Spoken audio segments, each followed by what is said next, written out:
Nadapa hanggang sa tinangay ng alon ang isang lolo sa Rodriguez, Rizal. Kung paano siyang nasagip, alamin sa report na ito. Sa kuha ng CCTV, makikitang may dalawang tumatawid sa rumaragasang spillway sa barangay San Rafael sa Rodriguez, Rizal. Maya-maya, ang nasa likod na lolo, nadapa at inanod. Agad pinuntahan ng rescue team ang spillway. Mabuti na lang, napadpad ang matanda sa mababaw na bahagi, kaya agad siyang natagpuan. Pero dahil malakas ang ragasan ng tubig, gumamit na ng tali at salbabida ang mga otoridad. Ingat, ingat! Makapantay sa area.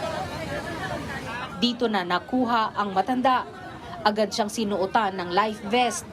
Nang makarating sa kalsada, agad siyang isinakay sa stretcher at nilagyan ng thermal blanket dahil nanginginig na siya sa lamig. Agad ding binigyan ng paunang lunas ang 74 years old saka dinala sa ospital. Pakiusap naman ng barangay, huwag nang piliting maglakad o dumaan sa spillway. Dahil kahit gaano mukhang mababaw ang tubig, malakas pa rin daw ang ragasan nito. Nagbabalita mula sa Frontline, Margie Bentulan, News 5. Mga kapatid, Cheryl Hosing po.